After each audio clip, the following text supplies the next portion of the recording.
நமச்சிவாய.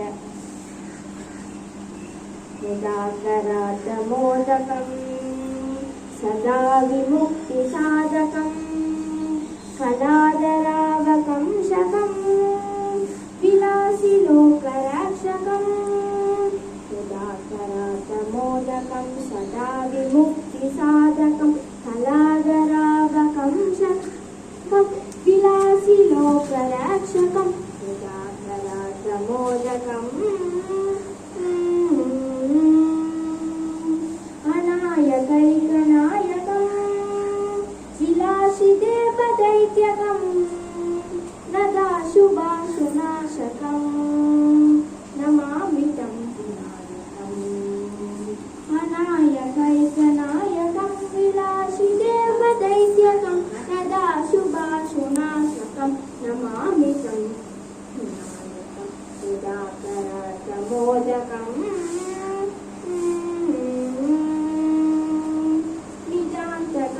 दन्तकान्तिम् अन्तकान्तकात्मजम् अचिन्त्यरूपमन्तहीनम् अन्तरायचिन्तनम् निदान्तकान्तदन्तकान्तिमन्तकान्तकात्मजम् अचिन्त्यरूपमन्तहीनमन्तरायचिन्तनम् चिदन्तरे निरन्तरं वसन्तमेव योगिनम् त्वमेकदन्तमेकमेव चिन्तयामि.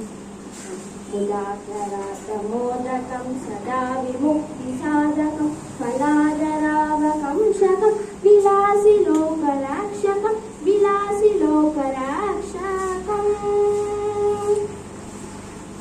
நமச்சிவாய வாழ்க, நாதன் தாழ் வாழ்க, இமைப்பொழுதும் என் நெஞ்சில் நீங்காதான் தாழ்வாழ்க. கோகழியாண்ட குருமனிதன் தாழ்வாழ்க, ஆகமம் ஆகி நின்ற அன்னிப்பான் தாழ்வாழ்க. ஏகன் அநேகன் இறைவனடி வாழ்க. திருச்சிற்றம்பலம்.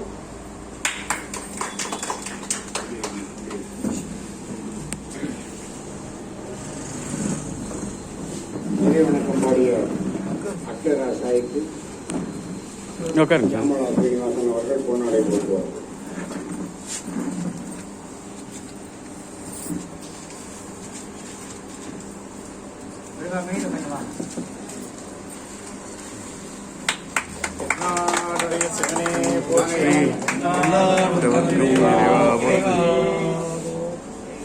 அக்ஷராசாய் ஆனந்தி மகள் இன்றைக்கு புதிதாக நமது மேடையிலே இறைவணக்கம் பாடுவதற்காக அரங்கேற்றி இருக்கிறோம். சைவ தொண்டிலே முதலாக உள்ளே வந்திருக்கிறார். அவர்களுக்கு வாழ்த்தெழுதும் முகமாக அனைவரும் கரவொலி எழுதி அவரை வாழ்த்துமாறு கேட்டுக்கொள்கிறோம்.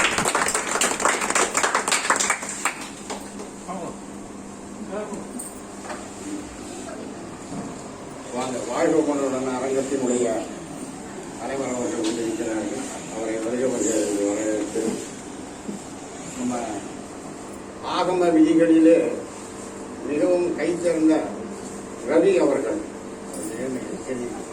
அவர் ஆலயங்களுக்கு தேவையான அந்த மொத்தம் அந்த உருவங்களை பண்ணி கொடுப்பாரு, ஆலயங்களை சமைத்து கொடுப்பார். அவர் ஒரு 8 ஆண்டு காலம் அதிலே தனியேற்று நம்ம வேதங்களை எப்படி 8 ஆண்டு காலம் படிக்கிறோம், கல்வியில மற்ற நிகழ்ச்சிகளில் படிக்கும்போது 12 வரை படிக்கிறோம். இப்படி ஒவ்வொருக்கும் அந்த காலகட்ட அளவு இருக்கு. அதை பூர்த்தி செய்தவர்.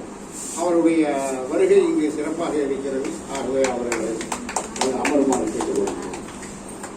ஐயா, உங்களை பத்தி எனக்கு தெரிகிறது. என்ன புதிய வருகையானதுனால நான் சொல்றேன். என் பெயர் முரளிதரன். நங்கநல்லூர்ல இருக்கேன். மாடர்ன் ஸ்கூல் பக்கத்தில் வீடு. நங்கநல்லூரில் இருக்கக்கூடிய முரளிதரன் ஏற்கனவே ஒரு முரளிதரன் எங்ககிட்ட இருக்காருமா முரளிதரன். அதே மாதிரி இன்னொரு முரளிதரன் நான் இங்கே கொண்டு வந்து சேர்த்ததற்கு இறைவனுக்கு எனது நன்றிகள். வாங்கய்யா சுப சந்திரசேகரன் அவர்கள். இனி அவர்கள் உள்ளே வாங்க. என்ன மகளிர் இந்த தனியாக இது பண்ணியிருக்கோம். அதெல்லாம் இட நெருக்கடி தான் காரணம், வேற ஒன்றும் இல்லை. அரங்கத்தினுடைய பொறுப்பை தலைமையேற்று நடத்துகின்ற 12 திருமுறை முழுதுமாக ஆழங்கால் பட்டு இருக்கக்கூடிய சேகர் ஐயா அவர்கள் தலைமையேற்று இருக்கிறார்கள். அவரிடம் ஒலிபெருக்கியை கொடுத்துவிட்டு நான் சிறிது அமர்ந்து கொள்கிறேன். ஐயா வழி நடத்தி திருச்சிற்றம்பலம். சிவாயனம் சிவாயனம் சிவாயனம். இன்றைய தினம் சிவநேய பேரவையின் முதல் கூட்டம், முத்தான கூட்டம், முறையான கூட்டம், சத்தான கூட்டம், சுவையான எப்படி சுவை அப்படின்னு பார்க்கிறப்போ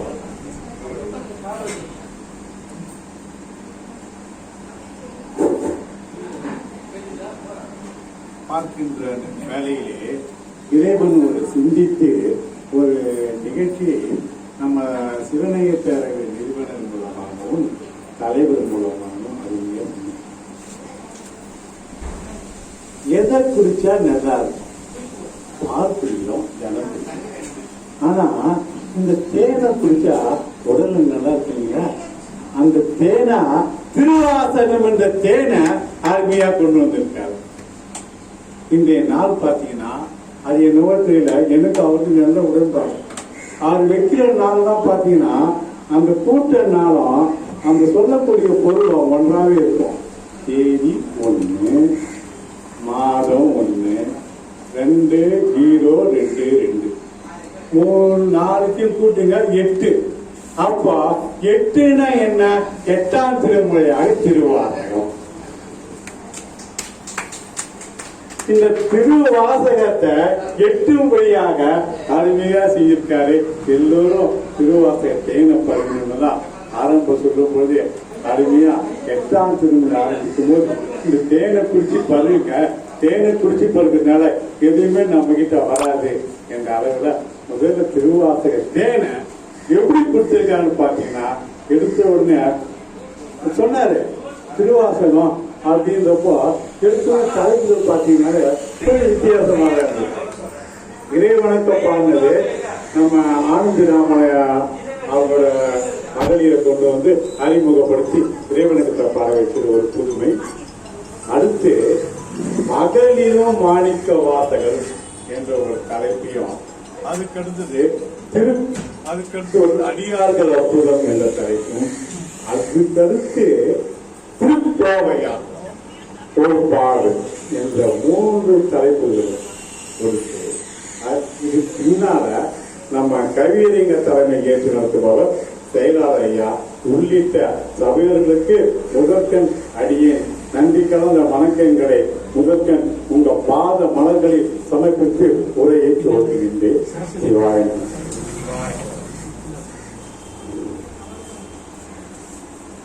நாட்கள் என்னும் பூக்கள் பூக்கின்றன. ஆனா இந்த பூக்களை எத்தனை தேனை குடிச்சோம், எப்படி குடிச்சோம், ஏதா குடிச்சோம் நினைச்சு பார்க்கும்போது ஒவ்வொன்றும் சிந்தனையிலே பதிவாகின்றது. அந்த சிந்தனையிலே பதிவாகின்ற விளைவுகள் ஆரம்ப துவக்கமே நல்ல துவக்கமா இருக்கணும். அந்த துவக்கம் ஒன்ஸ் பதிவுச்சு அவற்றை பார்த்தா first appearance in first appearance அப்படின்னு சொல்லுவாங்க. அது மாதிரி இந்த 22 பறக்கும் போதே திருவாசகம் என்ற தேனோட பறக்குதுன்னா இதை விட சந்தோஷம் யாருக்குமே இருக்க முடியாது. எந்த மனித பிரிவுக்கு இருக்க முடியாது, எந்த மனித பிரியும் உய்ய முடியாது, எந்த மனித பிரியும் இதுக்கு மேல எதையும் சொல்லவே முடியாது.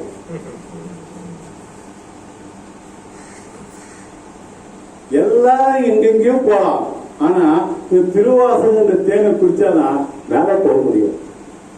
மேல போனா அங்க பாசே தேவையில்லை. என்ன பாப்பாங்க, என்ன படிச்சிருக்கீங்க, ஏது படிச்சிருக்கீங்க என்னன்றதை விட ஐயா திருவாசகம் வழி விடுப்பா, அவருக்கு ஏற்கனவே பாஸ் வாங்கிட்டு இருப்பா அப்படின்னு சொல்ற திருவாசகத்தால இந்த சிவநேய பேரவையில, அதாவது பசும்பொன் தேவருக்கு 2 கண் சொல்லுவாங்க. ஆன்மீகமும் தெய்வீகமும் 2 கண்கள். இதுதானங்க பசும்பொன் தேவருக்கு சொல்றது. இந்த சிவநேய பேரவையில் 2 கண் உண்டு. ஒண்ணு ஆன்மீகம், 2வது இலக்கியம். இலக்கியத்தையும் விடவில்லை, ஆன்மீகத்தையும் விடவில்லை. 2யும் பாவிச்சு கவியரங்கமும் நடத்தி இலக்கியமும் நடத்தி அதிலே பக்தி இலக்கியத்தை முக்கியத்துவமாக கொடுத்து முன்னே நின்று நடத்துகின்ற நிறுவனர் அவர்களுக்கு நம்ம ஜோரா ஒரு கைத்தறல பண்ணோம்னா நல்லா இருக்குன்னு நினைக்கிறேன். சமைத்து கொடுக்க வேண்டும், அங்கே உரிமைகளும் விடை கொடுக்க வேண்டும் என்ற அளவில் இன்றைய தினம் நம்ம சிவநேய பேரவின் தலைவர் ஐயாவுக்கும் ஒரு வாழ்த்துக்காக ஒரு கரவொலி எழுப்புமாறு உங்களை கேட்டுக்கொள்கிறேன். இப்ப கரவொலியை எழுப்பணும். அப்ப மனசு எப்படி இருக்குது? அப்படியே அமைதியா அப்படியே புரோட்டிங்க போயிட்டே இருக்குது. ஆனந்தமா அற்புதமா இந்த நிகழ்ச்சி நடக்கிறப்போ அருமையா சொல்றப்போ இந்த நேரங்கள் என்னன்னா மனம் எல்லார் மனமும் இளமையா இருக்குது, இனிமையா இருக்குது. இந்த இளமையும் இனிமையும் கூத்தாடணும். அது எங்க கூத்தாட முடியும் அப்படின்னு பாக்குறப்பதான் இந்த இடங்கள்ல அருமையா வராங்க. ஏன்னா ஆட்டம்னு பாக்குறப்ப எதுக்கு முதல்ல முக்கியத்துவம் கொடுப்போம்? நம்ம தான் ஆடலாம்.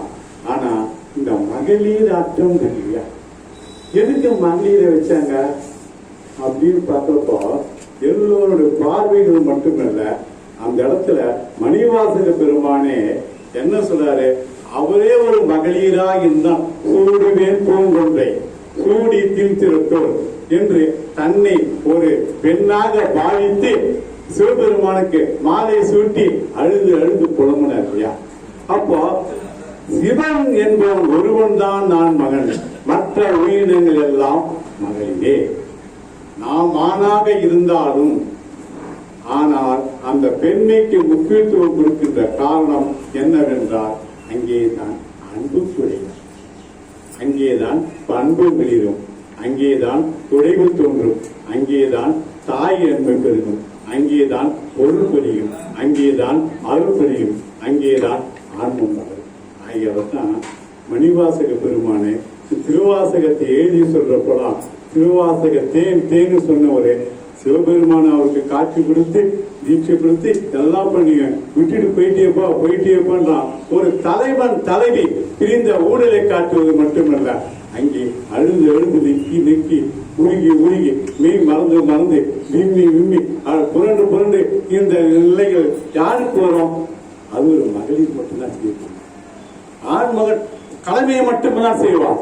ஆனால் மகளிர்கள் உள்ளுக்குள்ளே போட்டு உள்ளே விதைத்து ஊறி எப்பொழுதுமே அந்த நினைவுகளை விட்டு எப்படி கணவன் மனைவி மாறாதோ, தாய் தகப்பன் மாறாதோ, அந்த நிலையில் இருக்கக்கூடிய மகளிர், அந்த மகளிருக்கு முக்கியத்துவம் கொடுத்தவர் மணிவாசக பெருமான். ஆகியால் தான் திருவம்பாவை நிகழ்ச்சியை பாடும்போது கூட அண்ணாமலையில ஆதியும் மந்தமும் இல்லா அருள் பெரும் சோடியா பாட கேட்டேகங்கள் மாதே பலருதியோ மண் செவியோ நின் செவிதான் மாதேவன் வாழ்த்திய வார்த்தனல் கோல் போய் திரிவாய் கேட்டருமே விம்மி மறந்து போதாரமலியுமே என்றும் புரண்டிங்க ஏதேனுமாக கிடந்தால் என்னே இதையும் பரிசலோ எம்பாவாய் கொண்டு போகும்போது அந்த அண்ணாமலையில என்ன சொல்றாரு?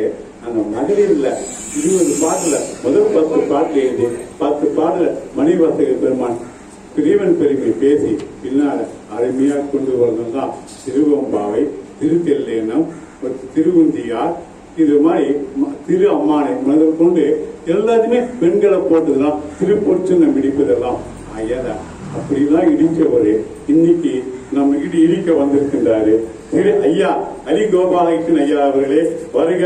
நீங்கள் மகளிர் மாணிக்க வாசகரை பற்றி உங்கள் உரையை தருமாறு கேட்டுக்கொள்கின்றேன். சரி.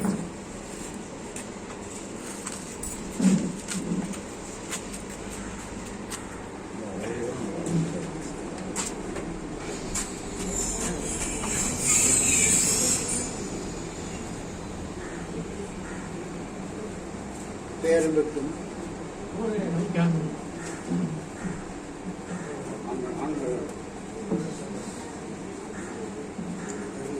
சவுண்ட் வலியோ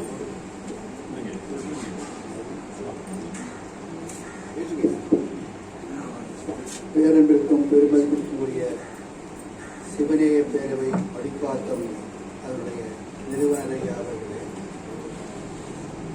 இப்பொழுது சிவநேய பேரவைக்கு தலைவராக இருக்கும் மகர்ஷி பிரபு அவர்களே,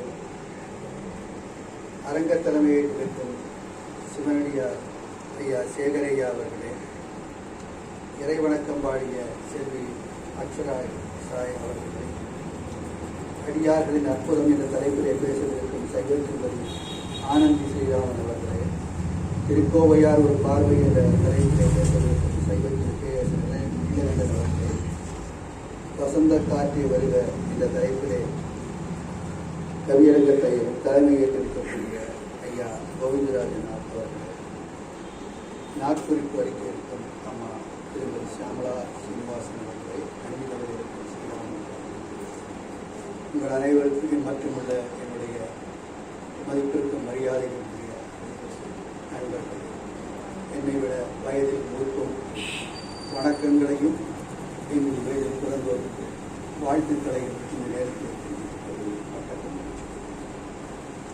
இந்த ஆண்டு நிச்சயமாக எனக்கு ஒரு நல்ல ஆண்டாகத்தான் அமையும். எல்லோருக்கும் நல்ல ஆண்டாக அமையும், எனக்கு நிச்சயமாக நல்ல ஆண்டாக அமையும் என்பதிலே சந்தேகம் இல்லை.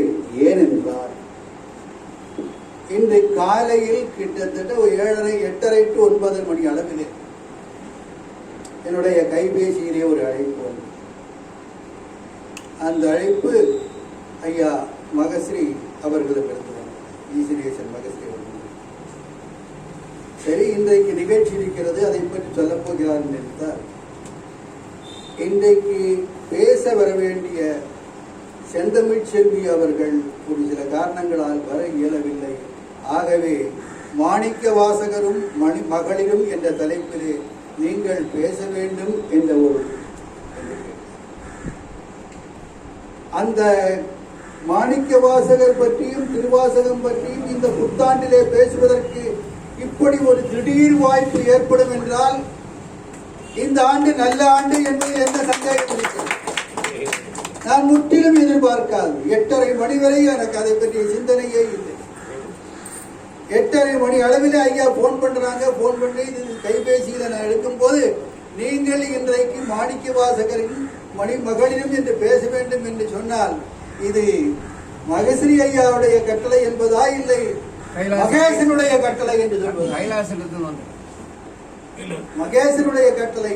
ஆகவேதான் இந்த நாள் மட்டுமல்ல, இந்த ஆண்டு எனக்கும் என்னோடு சேர்ந்து உங்கள் அனைவருக்கும் மிகச்சிறந்த ஒரு ஆண்டாக அமையும் என்று கூறிக்கொள்வதிலே நான் மட்டற்ற மகிழ்ச்சி. சரி, காலை மணி 9 ஐயா சொன்ன நேரத்திலிருந்து கிட்டத்தட்ட 5 மணி நேரங்கள் தான் எனக்கு உள்ளன. அதற்குள்ளாக நான் என்ன பேசுவது, எதை பேசுவது என்பதை தீர்மானித்துக் கொள்ள வேண்டும்.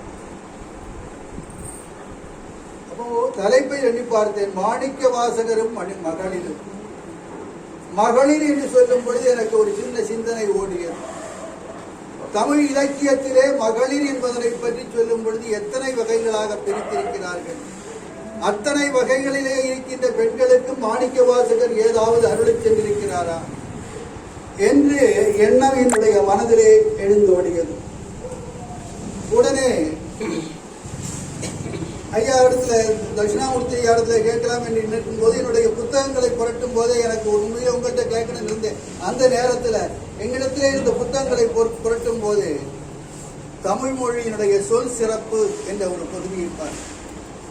அந்த சொல் சிறப்பு என்ற பகுதியிலே தமிழ் மொழியிலே ஆண்கள், பெண்கள், பூக்கள், காய்கள், கனிகள் ஒவ்வொன்றிற்கும் பல பருவங்களை பிரித்து கூறியிருப்பதை கண்டேன். இச்சொற்களின் சிறப்பு உருவத்தையும் பருவத்தையும் உருவத்தையும் பொறுத்து அமைகிறது என்பதையும் புரிந்து கொண்டேன். இப்போ ஆண்களை வயது வாரியாக பிரிக்கும் பொழுது 1 முதல் 12 வயது உள்ளவர்களை பாலகன் என்றும், 12 முதல் 24 வயது வரை உள்ளவர்களை விடலை என்றும், 24 முதல் 36 வயது வரை உடையவர்களை காளை என்றும், 36 48 வரை மிளி என்றும், 48 முதல் 60 வரை மறவோன் என்றும், 60 முதல் 72 வரை திறவோன் என்றும், 72க்கு மேல் வயதுடைய எங்களை போன்றோரை முதுமகன் என்றும் பிரித்திருக்கிறார்கள் என்பது.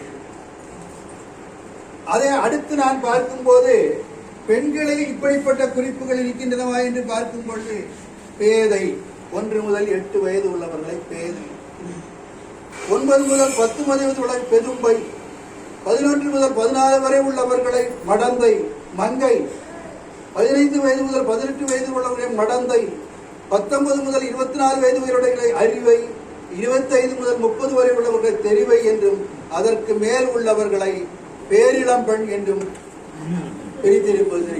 இதை மகாபாரத சூடாமணி என்னும் நூலிலே பேதை வயது 7, பெதும்பை 11, மங்கை மாதே 13 ஆகும், மடந்தையோது 16, அறிவையாம் 25, 31 தெரிவை, பேரிளம்பெண் 40 என்றே பேச்சு என்று அந்த பாடலிலே குறிப்பிடப்பட்டிருக்கிறது. இதிலிருந்து ஒன்று புரிந்து கொண்டேன். இந்த நிறைய எழுதி வச்சிருக்கா நினைக்காதீங்க, நிச்சயமா என்னிடத்துல ஒரு சின்ன சைகை காட்டினாலே நிறுத்திடுறேன். ஒவ்வொரு பருவத்திலேயும் ஒவ்வொரு அப்ப இந்த மாணிக்க வாசகர் இந்த பருவங்களை எல்லாம் எண்ணி பார்க்கிறார். 5 வயதிலே உள்ள பெண்ணாக இருந்தாலும், 25 வயதிலே உள்ள பெண்ணாக இருந்தாலும், 20 வயதிலே உள்ள பெண்ணாக இருந்தாலும், அந்த வயதிலே அவர்களுக்கு தெய்வ நாட்டம் செல்லுமா, தெய்வீகத்திலே நாட்டம் ஏற்படுத்த வேண்டாமா? இந்த குழந்தைகள் எல்லாம் 5 வயது குழந்தையும் 10 வயது குழந்தையும் 15 வயது குழந்தையும் விளையாட்டிலேயும் பிற செயல்களிலேயும் அல்லவா நாட்டம் கொண்டவர்களாக இருப்பார்கள் என்பதை கருத்திலே கொண்டு ஒவ்வொரு பருவத்திலேயும் ஒரு குறிப்பிட்ட விளையாட்டை பெண்கள் விளையாடுவது வழக்கம். மிக சின்னஞ்சிறிய வயதிலே 5 இருந்து 11 வயது வரை உள்ள பெண்கள் எல்லாம் விளையாடக்கூடிய விளையாட்டாக பார்க்கும் பொழுது மாணிக்க வாசகர் கூறுகிறார், இன்றும் அந்த விளையாட்டு இருக்கிறது. கூறுகிறார், உந்தி பறத்தல் என்ற ஒரு விளையாட்டு. உந்தி பறத்தல் என்பது பேதை மற்றும் பெதும்பை பருவத்திலே உள்ள சிறுமியர்கள் விளையாடுகின்ற விளையாட்டு.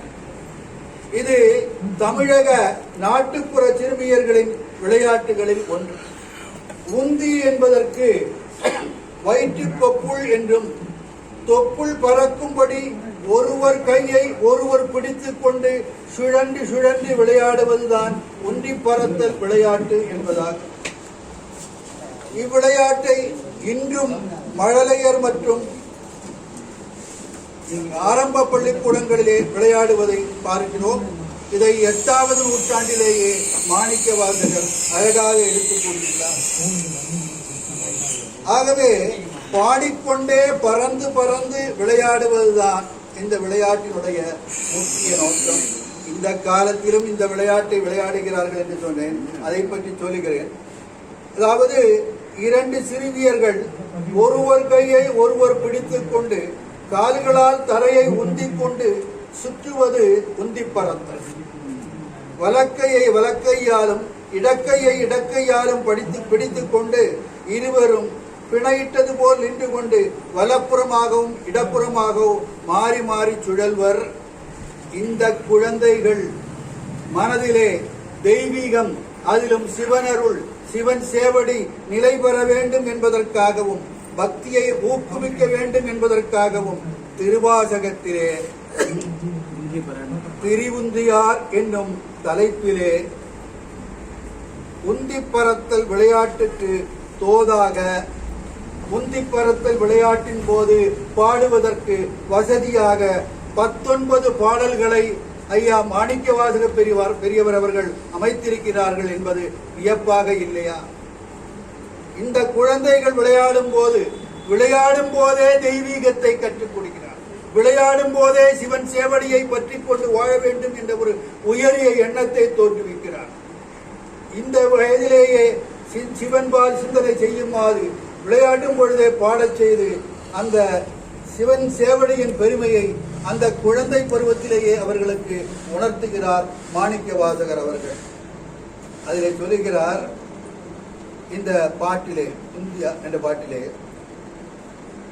வளைந்தது வில்லு விளைந்தது பூசல். இது குழந்தைகள் சுற்றி விளையாடும் போது பாடுவதற்கு ஏற்ற உந்தி பறத்தலிலே அமைக்கப்பட்ட பாடல். வளைந்தது வில்லு விளைந்தது பூசல் உழைந்தன முப்புறம் உந்திப்பற ஒழுங்குடன் வெந்தவாறு நீந்திப் பெற ஈரம்பு கண்டிலம் ஏகாம்பர் தங்கையில் ஓரம்பே முப்புறம் உந்திப்பெற ஒன்றும் பெருமகை உந்திப்பெற ஆட்டின் தலையை விதிக்கும் தலையை கூட்டிய வாய்வாடி உந்திப்பெற பொங்கை குலுங்கி நின்று உந்திப்பெற என்று அந்த உந்திப்பறத்தல் என்ற பாட்டையே கிட்டத்தட்ட 10 பாடல்களிலே அவர் அழகாக விளக்கியிருக்கிறார். இந்த பாடலின்படி சிவபெருமானின் வில் வளைந்தது. சிவபெருமானின் வில் விளைந்ததுனால அங்கு பூசல் விளைந்தது. அதனுடைய விளைவாக முப்புறம் தீப்பற்றி எரிந்தது. இந்த செய்தியை ஒருத்தி பாடுகிறாள். இந்த செய்தியை 2 வரிகளிலே ஒருத்தி பாடுகிறாள். அடுத்த பெண் பாடுகிறாள், முப்புறமும் சேர்ந்து வேகுவது போல உந்தி பரம்பு கிடக்கும்படி சுழண்டு அந்த தீயானது எப்படி தீயினுடைய நாக்குகள் முப்புறத்தை எப்படி எரித்தினவோ அதை போல சுழண்டு ஆடினவோ அதை போல நீ சுழண்டு ஆடு என்று சொல்லுகின்ற வகையிலே இந்த பாடல் அமைந்திருந்தது. இது போல 10 பாடல்களை பாடி அந்த இளம் வயதிலேயே சிவனின் பெருமையை அந்த குழந்தைகள் மனதிலே அவர் விளைத்திருக்கிறார். இதற்கு அடுத்த பருவம் வருகிறது. அங்கே திருப்பூவல்லி என்று சொல்லுவார்கள். அந்த விளையாட்டிற்கு அடுத்த விளையாட்டு, அந்த விளையாட்டு போல் அங்கு ஈசனின் மகிமையை சொல்லுங்கள். அந்த பெண்களுடைய மனதிலே விளைவிப்பு திருப்பூ அல்லி, திரு கூட்டல் பூ கூட்டல் அல்லி என்பது திருப்பூவல்லி என்று ஆயிற்று. இதுவும் ஓர் பண்டைய மகளிர் விளையாட்டு தான். அது நான் சொல்ல வருவது என்னவென்றால், ஒவ்வொரு பருவத்திலேயும் உள்ள பெண்களுக்கும் எப்படி பொருத்தமான விளையாட்டின் மூலமாக ஈசனின் பெருமையை அவர் எடுத்துரைத்திருக்கிறார் என்பதை என்னால் இந்த காலத்தில் சொல்ல வந்தேனே. அதில் ஒரு பாட்டு, அதில் சொல்ல மறந்துட்டேன். இந்த காலத்திலேயும் ஒரு பாட்டு இருக்குது. இதே மாதிரி உந்தி பறந்தலை வைத்துக் கொண்டு ஒரு பாட்டு. அந்த பாட்டு நீங்க இப்போ இல்லாம மழலையர் பள்ளிகள் எந்த பள்ளிக்கூடத்துக்கு போனாலும் அந்த பாட்டை கேட்கலாம். தயவு செய்து இனிமேல் நீங்கள் உங்களுடைய பேரனோ பேத்தியோ குழந்தைகளை இருந்தால் அந்த படிப்புல இந்த பாட்டை மட்டும் சொல்லிக் கொடுக்காதுன்னு சொல்லியிருக்கேன். என்ன பாட்டுன்னா, ring a ring a roses, pocket full of voices, sweet bread, Rio bread square, hassa, hussa, we all fell, we all fall. Ringa, ringa, roses, pocket full of voices, sweet bread, Rio bread square, hassa, hussa, we all fall. இந்த பாட்டு என்ன தெரியுமா அர்த்தம்? ஏற்கனவே எனக்கு தெரிஞ்சது தான் ஒரு மருத்துவர் கூட கூறினார். இந்த பாட்டில் அவரு 2வது உலக மகாயுத்தம் நடந்த நேரத்தில் நம்ம ஊர்லயே இருந்தது, அந்த மேல்நாட்டிலையும் பரவி இருந்த ஒரு நோய், பிளேக் நோய். அந்த பிளேக் நோய் வரும்பொழுது அந்த வெள்ளைக்காரன் வரவங்க மேல்நாட்டில் குளிர்காலத்துல வட்டமா அங்கே கைகளிலே சிவந்த அந்த தழும்புகள் தோன்றுமா, சிறங்கு மாதிரி தோன்றுமா. அதுதான் ரிங்கா ரிங்கா ரோசஸ். சிவப்பு வளையங்கள் தோன்றுகின்றன. அது தோன்றும். அது பார்த்தா அப்படியே பாக்கெட்டா அதுல இருந்து சீழ்வடியக்கூடியதோ அல்லது அதிலிருந்து தொந்தரவு கொடுக்கக்கூடியதோ நோய் வரக்கூடியதோ இருக்கும். அதுக்கு மருந்துகளை எல்லாம் சாப்பிட்டா ஸ்வீட்டான மருந்தெல்லாம் கொடுப்பாங்க. கடைசியில் என்ன, ஹஸ்ஸா புஸ்ஸா we all fell fall. ஆக இந்த நோயினால நாமெல்லாம் we all fall, செத்து போவோம் அப்படிங்கிற கருத்து தான். கொஞ்சம் கம்பேர் பண்ணி பாருங்க. மாணிக்க வாசகர் எவ்வளவு அழகாக சிவன் தேவடியினை பற்றி கூறியிருக்கிறது. அந்த 10 பாட்டுகளையும் இவர்கள் இருக்கக்கூடிய அஜாபுசாவையும் ஒப்பிட்டு பார்த்தால் நம்முடைய தமிழின் பெருமை மட்டுமல்ல, மாணிக்க வாசகருடைய பெருமையும் இதிலே தெரிகிறது என்பது நமக்கு எவ்வளவு அழகாக தெரிகிறது. ஆகவேதான் இனிமே இந்த பள்ளிக்கூடத்துல போய் இந்த உந்தி பறத்தல் பாடுகள் மட்டும் சொல்லிக் கொடுங்க, அஷாபுஷா எல்லாம் வேண்டான்னு சொல்லலாமோ என்று கூட தோன்றுகிறது. அவ்வளவு சிறப்புடைய பாட்டு அந்த பாட்டுக்கு. அடுத்தது திருப்பூவல்லி என்று சொல்லி, இது மகளிர் விளையாட்டு. இதில் மங்கை நிலையிலே உள்ள பெண்கள் விளையாடுவது, அல்லி மலரை கொண்டு ஆடி பாடுவது. அந்த அல்லி மலரை கொண்டு ஆடி பாடும் போதே சிவபெருமானுடைய பெருமைகளை சொல்லுகின்ற வண்ணம் மாணிக்க வாசகர் அமைத்திருக்கின்ற பாடல்கள் இவை. இதை தில்லையம்பதியிலே வைத்து அவர் அருளியிருக்கிறார் என்பது, மாணிக்க வாசகர் அருளியிருக்கிறார் என்று தெரிகிறது. இப்பாடலை பாடிக்கொண்டு சிவபெருமான் பெருமைகளை பாடிக்கொண்டு அல்லி மலர்களை ஒருவர் மீது ஒருவர் வீசிக்கொண்டு பெண்கள் பாடுவதாக இப்பாடல்கள் அமைந்திருக்கும். நான் நிறைய பாடல்கள் சொல்லப்படுறத சீக்கிரம். சீரார் திருப்படி திண்சிலம்பு சிலம்பு ஒலிக்கே ஆறாத ஆசையதாய் அடியேன் அகம் மகிழ தேரார்ந்த வீதி பெருந்துரையான் திருநடம் செய் பேரானந்தம் பாடி பூவல்லி கொய்யாமோ. மார் ஏறி மதுரை நகர் புகுந்து அருளை தேரார்ந்த கோலம் திகழ் பெருந்துரையான் கோவாகி வந்து எம்மை குற்றேவல் கொண்டு அருளும் பூவார் கடல் பரவி பூவல்லி கொய்யாமோ. அல்லி கொய்யாமோ அல்லி கொய்யாமோ பர பேரின்பம் என்று முடிகின்ற வகையிலே இந்த பாடல் அமைந்திருக்கு. அதாவது சிறப்பு நிறைந்த சிவபெருமானின் திருமடிகளில் திண்மையான சிலம்புகள் எழுப்புகின்ற ஒலியை கேட்பதற்கு என் மனதில் தீராத ஆசை உண்டாகின்றது. தேர்கள் சிறப்பாக செல்லும் அகன்ற வீதிகளை கொண்ட திருப்பெருந்துறையில் எழுந்தருளி இருக்கும் சிவபெருமான் என் உள்ளம் மகிழும்படி திருநடம் செய்கின்றார். அப்பேரானந்தத்தை பாடுவோம், அல்லி மலர்களை கொய்து ஆடுவோம். இந்த பாடல் எல்லாம் அல்லி மலர்களை கொய்து ஆடுவோம் என்று ஆட்ட பாடலாக வருகிறது. நான் வேக சீக்கிரமாக சொல்கிறேன். இது இரண்டாவது. அடுத்த பருவத்திற்கு போகும்போது அவர்களுக்கு உரிய பாடலாக அமைவது அம்மானை. அம்மானை என்பது மகளிர் விளையாட்டுகளில் ஒன்று. 2 அல்லது 3 பெண்கள் அம்மானை காய்களை சொல்லப்படும் மரத்தாலான சிறு உருண்டைகளை மேல் நோக்கி எரிந்து அவைகள் கீழே விழும்போது ஒன்றை கழித்து அல்லது ஒன்றை கூட்டி பிடிப்பதாக அமைந்த விளையாட்டு. இங்கு வர காய்களுக்கு பதிலாக மாணிக்க கற்களையோ அல்லது வெறும் கற்களையோ பயன்படுத்துவதும் உண்டு.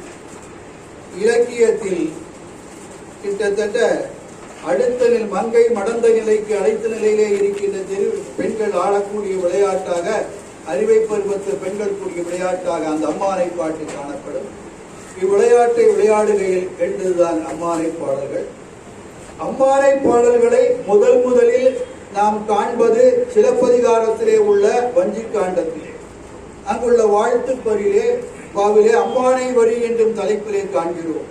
வீங்கு நீர் உலகாண்டு விண்ணவர் போல் ஓங்கரண காத்த உறவோன் யார் அம்மானை, ஓங்கரணங்காத்த உறவோன் உயர்வு சிங்கில் தூங்கையின் ஊன்றறிந்த சோழன்கான் அம்மானை, சோழன் புகார் நகரம் பாடையிலோர் அம்மானை என்ற 4 அம்மானை 5 அணிகளே உள்ள 4 அம்மானை பாடல்கள் இங்கு சோழன் புகழை பாடுகின்ற தனத்தை.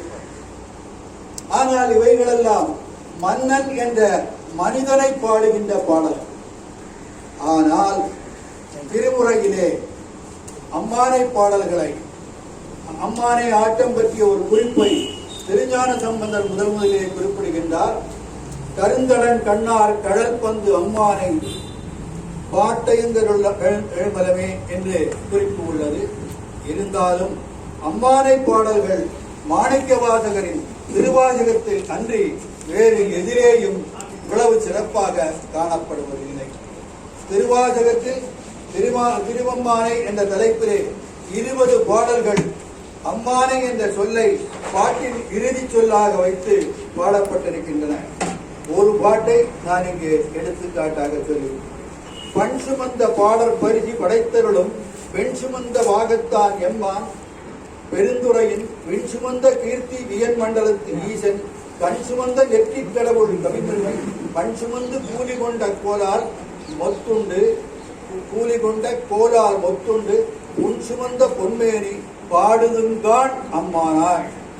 இதை போல 20 பாடல்கள் அறிவை நிலையிலே உள்ள பெண்கள் பாடப்படுவது போல் அமைந்துள்ளது. சிலம்பில் காண்பது போல் மன்னனை பற்றி அல்லாமல் இறைவன் சிவபெருமானை பற்றி பாடுவது போல் அவரையே வாழ்த்துடை தலைவனாக வைத்து பாடப்பட்டன இப்பாடல்கள். மேலும் இவ்வமைப்பில் இறைவனை பற்றி மட்டுமே வாழ்த்தி பாடுவதாக அமைகிறது. இன்னொரு விஷயம் தான், சிலம்பில் கலித்தாழிசை வடிவிலே பாடல்கள் அமைந்துள்ள நிலையிலே மாணிக்க வாசகர் இப்பாடல்கள் யாவற்றையும் கொச்சக கலிப்பாவாகவே அமைத்துள்ளது மற்றும் ஒரு சிறப்பாக அமைகிறது. இது மட்டுமல்ல, திருப்பொற்சுண்ணம், திருத்தெள்ளேனம், திருச்சாடல், திருப்பூவல்லி போன்ற பல பாடல்களில் மகளிர் விளையாட்டுக்களை ஒட்டி இறைவன்பால் அவர்களின் பக்தியை வெளிப்படுத்தும் விதமாக அமைந்துள்ளன. இனி அடுத்தது ஒரே ஒரு குறிப்பை மட்டும் குறிப்பிட்டு எடுத்துக்கொள்கிறோம். அடுத்தது ஊசல் எனப்படும் ஊஞ்சல் பாட்டு. பெண்கள் ஊஞ்சலில் ஆடப்பாடக்கூடிய பாடல்கள் இவை. அவற்றில் சில எம்பெருமானின் பெருமைகளை உணர்த்துகின்ற வகையிலே பாடுகிறார் மாணிக்கவாசகர். பெண்கள் பாடுவது போல் அமைந்துள்ள இப்பாடலில் 9 பாடல்கள் உள்ளன. இவையும் தில்லையிலேயே அருளப்பட்டவை. ஊஞ்சலில் ஆடிக்கொண்டே பெண்கள் பாடுவது போல அமைக்கப்பட்ட இப்பாடல்களும் சிவபெருமான் பெருமைகளை அன்றி வேறவரின் பெருமையை கூறுவதில்லை. கோலவரை கொடிவு வந்து கோலையத்து சால அமுது உண்டு தாழ்கடலின் மீது எழுந்து ஞாலம் மிக பரிமேல் கொண்டு நம்மை ஆண்ட சீலம் திகழும் திரு உத்தரகோசை மங்கை மாலுக்கு அரியானை வாயார நாம் பாடி பூரித்து அகன்குடைந்து பொன்னூஞ்சல் ஆடாமோ. அதாவது அழகிய கையிலை மலையில் இருந்து பூமிக்கு வந்தவன், பார்க்கடலை கடையும் பொழுது கிடைத்த நஞ்சை அமுதமாக உண்டவன், நம்மை காத்தவன், இந்த உலகம் உய்ய வேண்டும் என்பதற்காகவே நம்மை ஆண்டவன் சிவபெருமான் சிறப்புமிக்க உத்தரகோச மங்கையில் எழுந்தருளியுள்ளான். திருமாலும் காண இயலாத திருவடிகளை கொண்டவன். அவனுடைய புகழை வாயார வாழ்த்துவோம், புகழ்வோம் என்று உடல் சிரிக்க உள்ளம் குழைந்து பொன்னூஞ்சல் ஆடுவோம் என்று ஊஞ்சல் பாட்டாக அமைந்திருக்கிறார் இறைவன். இப்படி விளையாட்டுக்காகவே தங்கள் வாழ்க்கையை பெற்றோருடன் வாழ்ந்து கொண்டிருக்கின்ற நேரத்திலே இது கடைசியாக வாழ்ந்து கொண்டிருக்கின்றது. அவர்களுக்கு திருமணம் செய்ய விரும்புகின்றனர். அவ்வாயமயம் தங்களுக்கு வரவிருக்க வேண்டிய கணவன் எவ்வாறு இருக்க வேண்டும் என்பதை அப்பெண்கள் கூறுவதாக மாணிக்க வாசகர் நமக்கெல்லாம் தெரியும். கடந்த 12-13 நாட்களாக நாம் சுவைத்துக் கொண்டிருக்கிறோம். திருவம்பாவை என்னும் அரியது திருவாசகத்திலே திருவம்பாவை என்னும் பகுதியிலே பாடுகிறார். திருவண்ணாமலையில் குடியிருக்கும் அண்ணாமலையான் தாழ்பணிந்து மாணிக்க வாசகரின் பாடல்களை புனைந்திருக்கிறார். இப்பாடல்களில் எல்லாம் பெண்கள் சிவபெருமானின் சிறப்புகளை பாடுவதையும் தங்களுக்கு சிவன்பால் கொண்ட பக்தியை அவர் தங்களுக்கு கணவனாக சிவன்பால் பக்தி கொண்ட அடியவர்களே வர வேண்டும் என்றும் அமைந்துள்ள இப்பாடலை குறிப்பிட வேண்டும். திருவம்பாவை என்பது 20 பாடல்களாக உடையது. முதல் 8 பாடல்கள் பெருமானின் புகழை கூறுவதாகவும் புகழை பாடி பெண்கள் நீராடச் செல்வது போல் அமைந்துள்ளது. 9வது பாடல் சிவபெருமானிடம் தாங்கள் வேண்டுதலை குறிப்பிடுவதாகவும் 10வது பாடல் நீராடுதலை குறிப்பிடுவதாகவும் அமைந்துள்ளது. ஒரே ஒரு பாடலை மட்டும் கூறி அந்தமும் ஆதியும் இல்லா அருட்பெரும் ஜோதியை யாம்பாட கேட்டேயும் வாழ்தடங்கள் மாலே வளருதியோ வன்செவியோ நின்செவிதான். கொஞ்சம் வேகமாகவே போக வேண்டியிருக்குது. மாதேவன் வார்கடல்கள் வாழ்த்திய வாழ்த்துறை போல் வீதிவாய் கேட்டலுமே விம்மி விம்மி மெய்மறந்து போதார் அம்மணியின் மேல் நின்று முரண்டிங்கன் ஏதேனும் ஆகால் கிடந்தாள் என்னே என்னே ஈதே எந்தோழி பரிசேலோர் எம்பாவார். இந்த மாதிரி 20 பாட்டுகளிலே திருவம்பாவை என்னும் நூலிலே ஒவ்வொரு நாளும் நான் தேராக பதிந்து கொண்டிருக்கிறோம். இதை பற்றி இன்னும் விளக்கமாக நாம் அங்கு சொல்ல வேண்டியதில்லை. ஒவ்வொரு நாளும் ஒவ்வொருவரும் ஒவ்வொரு விதமாக திருவம்பாவை எப்படி ரசித்தார்கள் என்பதை இதுவரை நாம் கூட கேட்டிருக்கிறோம். இனிமேலும் கேட்போம். இவ்வாறு சிவனடியார் ஒருவர், அதாவது சிவனடியார் ஒருவரை கைப்பிடித்து இல்லறத்தை நல்லறமாக நடத்தி இல்லறத்தின் பரிசாக நன்மக்களை பெற்று நாளும் சிவப்பு தொண்டு புரிந்து பெண்கள் நல்வாழ்வு வாழ வேண்டும் என்று பிறந்த உடலே இருந்து திருமணம் முடிந்து இன்னும் நல்லறமாக வாழ்க்கையை நடத்துவதற்கு வரையில் மாணிக்கவாசகர் பெண்களுக்கு மகளிருக்கு வழி நடத்துகின்றார் என்று கூறி எனக்கு இந்த அரிய வாய்ப்பினை அறிந்ததற்கு கொடுத்ததற்கு ஈசனேசன் மகஸ்ரேயா அவர்களுக்கும் சேகரையா அவர்களுக்கும் மற்றும் உள்ள பெரியோர்கள் அனைவருக்கும் நன்றி கூறி விடைபெறுகிறேன். நன்றி, வணக்கம்.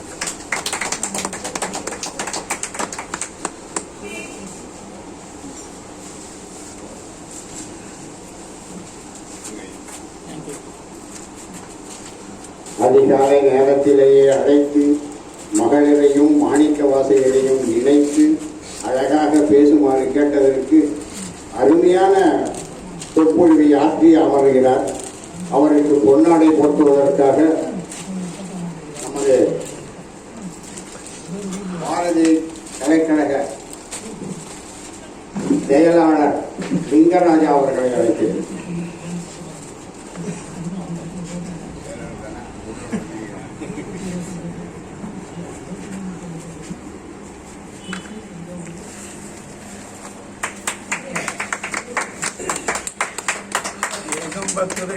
போற்றி வாகம் பெண்ணூர் ஆணாய் போற்றி. நன்றி.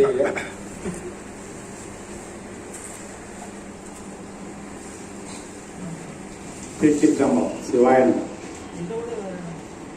ஐயா ரிட்டையர்டு ஹெட்மாஸ்டர் ஐயா சொன்ன நேரத்துல மனமரம் குறிச்சி எடுத்தாங்க. இன்னைக்குதாயா கிடைச்சது இந்த வாய்ப்பு. இறைவன் என்ன நினைக்கிறாரோ அதுதான் நடக்கும். நாம நினைச்சோம்னா எதுவும் நடக்காது. மேல ஒருத்த கணக்கு போட்டான், இந்த நேரத்துக்கு இதுதான் இங்க பேசணும், இப்படிதான் பேசணும்ன்றத ஏற்கனவே போட்டு வைத்த கணக்கு காலையில 8 to 9 மணி வரைக்கும் அந்த 1 மணி நேரத்தை சொல்லிட்டு இந்த மகளிரெல்லாம் இருக்காரு. அப்போ சின்ன சேகரிச்சார். Small things makes a character, but character not a small.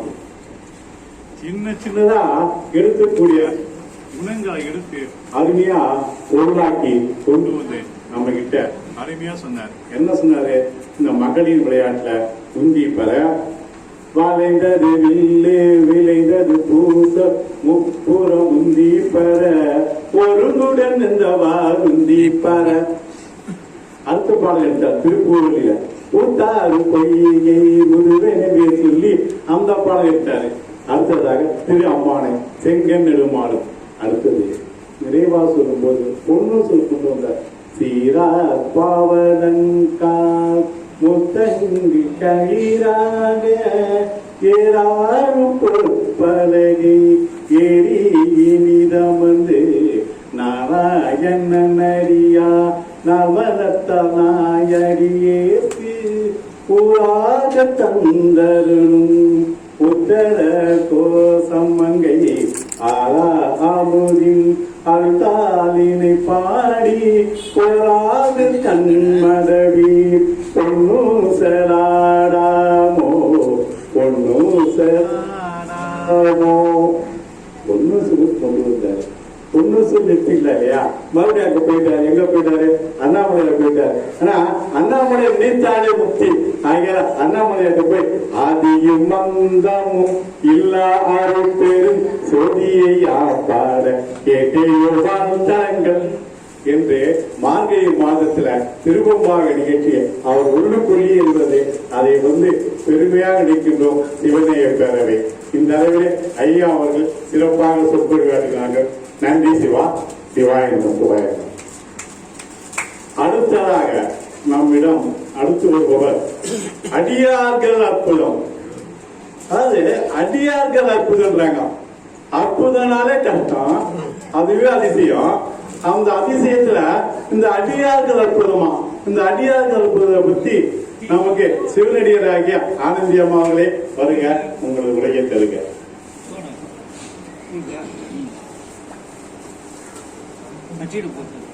ஓம் நம சிவாய.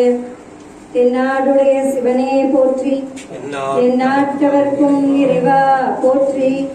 காதலாகி கசிந்து கண்ணீர் மல்கி ஓதுவார்தமை நன்னறி குய்ப்பது வேதம் நான்கினும் மெய்ப்பொருளாவது நாதன் நாமம் நம சிவாயமே. வையம் துரகம் மதகரி மாமகுடம் சிவிகை பெய்யும் கனகம் பெருவினையாரம் பிறை சூடிய பெருமான் தூரிய தனம் தரும் கல்வி தரும் ஒரு நாளும் தளர்வறியா மனம் தரும் தெய்வ வடிவும் தரும் நல்லன வெல்லாம் தரும் அன்பர் என்பவர்க்கே கணம் தரும் உங்களால் அபிராமி கடைக்கண்களே.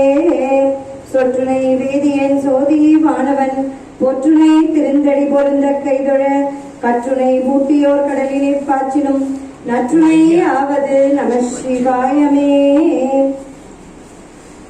இந்த புத்தாண்டிலே சிவநேய பேரவையின் விழாவிற்கு வருகை தந்துள்ள அனைத்து பெரியோர்களையும் சிவனடியார்களையும் தாய்மார்களையும் அவர்களினுடைய திருவடிகளை வணங்கி வரவேற்று நான் என்னுடைய உரையினை தொடங்குகின்றேன்.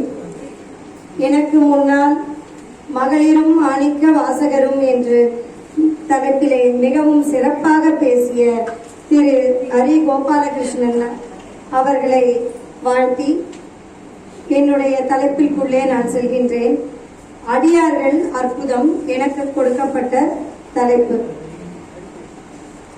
அடியார்கள் பெருமை மிக்கவர்களா, ஆண்டவன் பெருமை மிக்கவரா என்று கேள்வி எழுந்தால் அடியார்களே பெருமை மிக்கவர்கள் என்று நாம் முடிவு எடுக்க வேண்டி வரும்.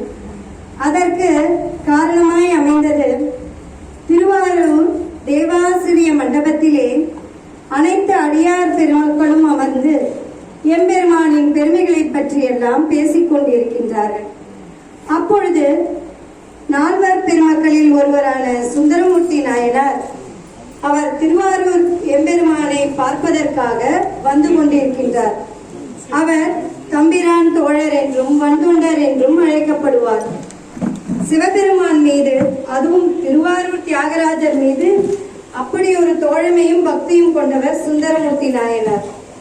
இவ்வாறு அடியார் பெருமக்கள் தேவாசிரிய மண்டபத்திலே அமர்ந்து பேசிக் கொண்டிருக்கும் பொழுது அவர் அவர்களை வணங்காது நேராக தியாகராஜ பெருமானை வணங்குவதற்காக சென்று விடுகின்றார். அப்பொழுது என்ன நடக்கின்றது? எப்பவுமே எல்லாரும் இருப்பாங்க பாருங்க, 4 பேர் இருந்தா இதை பாரு நான் போயிட்டே இருக்கான் பாரு உன்னை பார்க்காமே அப்படின்னு யாருன்னா ஒருத்தர் சொல்லுவாங்கல்ல, அந்த மாதிரி நமக்கு தெரியாது அப்ப அந்த காலத்துல என்ன நடந்தது, யாரு என்ன சொன்னாங்களோ தெரியாது. சுந்தரமூர்த்தி நாயனார் அதை பாரு போயிட்டே இருக்காரு, நீங்க உங்க அடியார் பெருமக்கள் இங்க இருக்கீங்க, உங்களை வணங்காமையே போறாரு. அவ்வளவுதான். அதுல பிரண்மீண்டர்னு ஒரு நாயனார், அவர் ரொம்ப கோபக்காரர், மலை நாட்டை சேர்ந்தவர், எல்லா திருக்கோயில்களுக்கும் சென்று வணங்கி கொண்டு வருபவர்கள். அவர் அடியார் பெருமக்களை இறைவனுக்கு ஒப்பாக நினைத்துக் கொண்டிருப்பவர். அவருக்கு உடனே என்ன ஆயிடுறது, அது எப்படி அவர் சுந்தரர் நம்ம அடியார்களை எல்லாம் வணங்காம அப்படி போவாரு அப்படின்னு சொல்லிட்டு உடனே அவருக்கு ரொம்ப கோபம் வந்து இந்த சைவ அடியார்களிலிருந்து வந்தொண்டர் பிறகு, அதாவது சுந்தரமூர்த்தியை நம்ம ஒத்தி வைக்கிறோம் அப்படின்னு சொல்லிடுறார். அவ்வளவுதான், இதோட போச்சா? இதோட யாரோ அங்க இருந்தவங்க என்ன சொன்னான்னு தெரியாது. என்னப்பா நீ, அவர் யார் தெரியுமா சுந்தரரு, அப்பேற்பட்ட ஆளு சிவபெருமானுக்கு அவர் அப்படி, அவர் பரவநாச்சியாருக்கு தூது போறதுக்கு அந்த திருவாரூர் தெருவே நடந்தவர், அவருக்கு கல்யாணம் பண்ணி வச்சாரு சங்கிலி நாச்சியார, அவ்வளவு நெருக்கம் அவர் சிவபெருமானோட. நீ என்ன நீ அவரை போய் பிறகு அப்படின்னு சொல்லிட்டு, அப்படின்னா அப்படி அடியார்களை மதிக்காம போன அந்த சிவபெரும் போன அந்த சுந்தரரை சிவபெருமான் கண்டிக்கல. நீ ஏன் அடியார கவனிக்காம என்கிட்ட வந்தேன்னு சொல்லல இல்லையா, அப்ப அவருமே சைவத்தில இருந்து தள்ளி வைக்கிறேன் அப்படின்னு சொல்லிட்டாரு பிரண்மீண்டர். இத்தகைய தைரியம் யாருக்கு வரும் சொல்லுங்க? சைவத்துக்கு தான் வரும். அந்த அடியார்களுக்கு தான் அத்தகைய திறமையும் அத்தகைய தைரியமும் உண்டு. ஏன்னா நம்ம சிவபெருமான் அப்படி ஒரு எளியவர். நீங்க எந்த சமயம் வேணா எடுத்துக்கோங்க, எதை வேணா எடுத்துக்கோங்க, எந்த சுவாமிய வேணா நான் ஒத்தி வைக்கிறேன், அவரை என் சமயத்துல இருந்தே தூக்கி போடுறேன்னு சொல்லிட முடியுமா? ஆனா இவர் என்ன சொல்றாரு, சிவபெருமானையே நான் புறந்தள்ளி வைக்கிறேன்னு சொல்றாரு. அப்பேற்பட்ட பெருமையும் கொண்டவர்கள் அடியார் பெருமக்கள். உடனே என்ன பண்றார், சுந்தரருக்கு ரொம்ப வருத்தமா போயிடுறது. அடடா, நான் ஒண்ணு அவங்கள வணங்காம வரணும்னு இல்ல, அவங்க இறைவனை பத்தி பேசிட்டு இருந்தாங்க. சரி, நம்ம அதுக்குள்ளேயே உங்களை பார்த்துட்டு வரலான்னு தான் வந்தேன், என்ன இந்த மாதிரி ஆயிடுச்சேன்னு அவர் வருத்தப்படுறார். உடனே, ஏண்டாப்பா நீ பண்ணதுக்கு இப்ப பாரு என்னையே தள்ளிட்டாங்க அவங்க இதுல இருந்து, சரி நீ ஒண்ணு பண்ணு, அந்த அடியார்களினுடைய பெருமைகள் எல்லாம் நீ பாடு, அப்பதான் நீ இத சரி பண்ண முடியும்னு சொல்றாரு சிவபெருமான். உடனே என்ன பண்றாரு, சரி நான் எப்படி பாடுவேன் ஏது பாடுவேன் எனக்கு தெரியலையே அப்படின்னா, சரி சுந்தரா, உனக்கு எப்பவுமே எல்லாமே நான் தான் எடுத்து கொடுக்கணும், அப்பயும் நான் தான் எடுத்து கொடுத்தேன் உனக்கு, பித்தா பிறை சுடி பாடு அப்படின்னு சொல்லி, அதனால இப்ப நானே உனக்கு 2வது தடவையே எடுத்து கொடுக்கறேன் அப்படின்னு சொல்லிட்டு இவரை என்ன பண்றாரு, தில்லைவாழந்தனர்தம் அடியாருக்கும் அடியேன்னு அடி எடுத்து கொடுக்கிறார். அதனால உடனே சுந்தரரும் என்ன பண்றாரு, இந்த அடியார் பெருமக்கள் வரலாறை பத்தி நம்ம இவ்வளவு தூரம் பேசுறோம் செய்யறோம் அப்படின்னா அதற்கு அடித்தளமா இருக்கிறது சுந்தரமூர்த்தி நாயனார் தான். அவர் தான் அந்த அடியார் பெருமக்களோட கதாநாயகன்னே நம்ம சொல்லலாம். அதனால சுந்தரமூர்த்தி நாயனாரும் திருத்தொண்ட தொகையை பாடிடுறாரு. தில்லைவாழந்தனர்தம் அடியாருக்கும் அடியேன், திருநீலகண்டத்து குயவனாருக்கும் அடியேன், இல்லையே இல்லாத ஏற்பகைக்கும் அடியேன், இளையாந்தன் குடிமாறன் அடியாருக்கும் அடியேன், வெல்லுமாமிகமல்ல மெய்ப்பொருளுக்கும் அடியேன், விரிபல் சொற்கொன்றையார் விரண்மிண்டற்கடியேன், அல்லிமேன் முல்லையந்த ரமநீதிக்கடியேன், அரூரன் ஆரூரில் அம்மானுக்கானேன்னு ஆரம்பிச்சு 60 நாயன்மார்களை மட்டும் அவர் பாடி முடிக்கிறார். அவ்வளவுதான். அதுக்கப்புறம் இவருக்கு சந்தோஷம் ஆயிடுறது, விரண்மிண்டருக்கு அவங்கள பத்தி எல்லாம் பாடினதும் சரியாயிடுறது. அதுக்கப்புறம் அவரையும் சுந்தரர் அவங்களோட எல்லாரும் ஒருத்தர் இணக்கமா மாறிடுறாங்க. இததான் பின்னாடி சேக்கிழார் பெருமான் மூலமா வச்சுட்டுதான் 63 நாயன்மார்களை பத்தி பெரிய புராணம், திருத்தொண்டர் புராணம்னு அவர் வரலாறா பல இடங்கள்ல போய் அந்த அடியார்கள் வாழ்ந்த இடங்கள் எல்லாம் ஆராய்ச்சி எல்லாம் செய்து வரலாறா எடுக்கிறார். அந்த மாதிரி எழுதின அந்த நூலுக்கு அவர் திருத்தொண்டர் புராணம் தான் பேர் வைக்கிறார். ஆனா அந்த ஒவ்வொரு அடியார்களுடைய அற்புத நிகழ்வுகளையும் இதையும் வச்சு அந்த நூலுக்கு பெரிய புராணம்னு மக்களா அவங்களுக்கு பெரிய புராணம்னு பேர் வந்துடுது. இறைவனோட புராணத்தை பாடினா கூட கந்தனை பத்தி பாடினா கந்த புராணம்னும், சிவனை பத்தி பாடும்போது சிவபுராணம்னும் விஷ்ணு புராணம்னு வந்தாலும் இந்த அடியார்களுக்கே உரிய சிறப்பை கொடுக்கணும் அப்படின்றதுக்காகவே பெரிய புராணம்ன்ற பெயரை வைக்கிறார். இவர் சுந்தரமூர்த்தியோட தாய் தந்தையரான சடையனாரையும் இசைஞானியாரையும் சேர்த்துண்டு அவர் சுந்தரரையும் சேர்த்துண்டு 63 நாயன்மார்களுடைய வரலாற்றையும் தொகையடியார்கள் 9 பேரையும் மொத்தம் 72 மிக சிறப்பாக அவர் பெரிய புராணத்தை எழுதி முடிக்கின்றார்.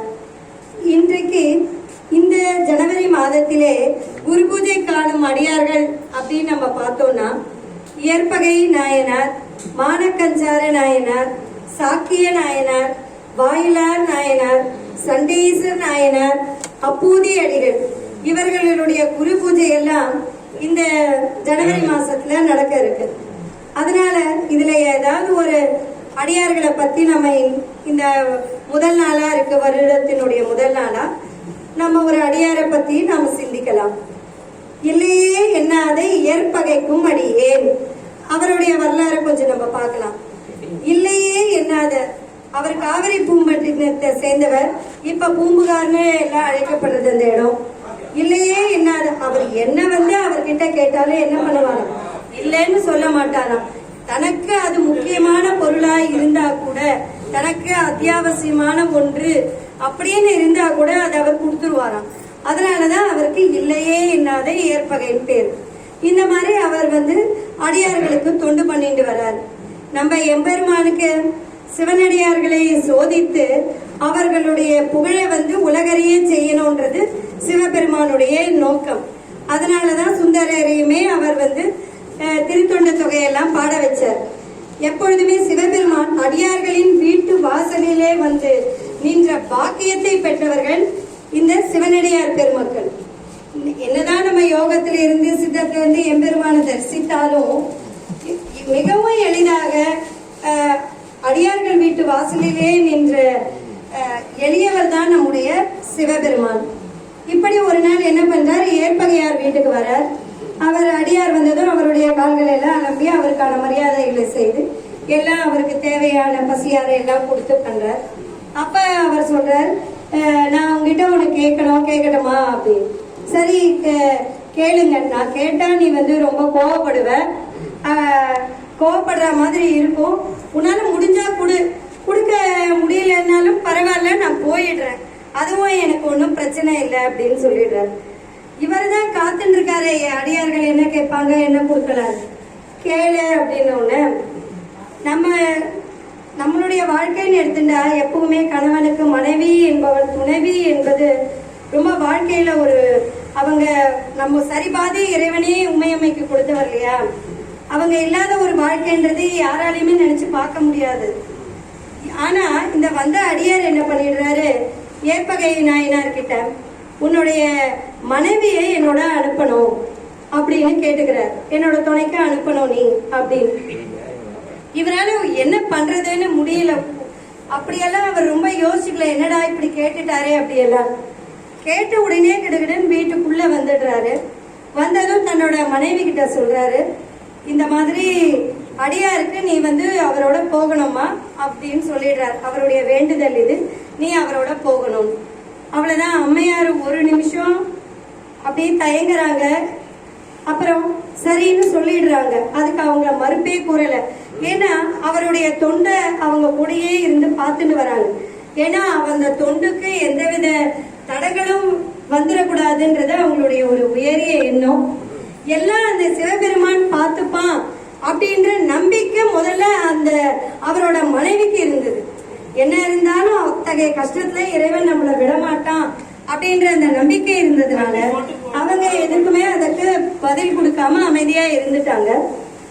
இவரு இதோட இல்லாம என்ன பண்றாரு, சிவபெருமான் அடியார சொல்றாரு, தெரியுது இந்த மாதிரி அவருடைய கட்டிய மனைவிய அழைச்சின்னு போனா அக்கம் பக்கத்துல இருக்கவங்க ஊர்க்காரங்க சும்மா இருப்பாங்களா, அதையும் சும்மா இல்லாம அவர்கிட்ட, இந்த பாரு நான் உன் மனைவியை அழைச்சின்னு போனேன்னா அக்கம் பக்கம் சொந்தக்காரன் இருக்கவெல்லாம் என்னை போட்டு அடிச்சு உதச்சி பண்ணிடுவான்.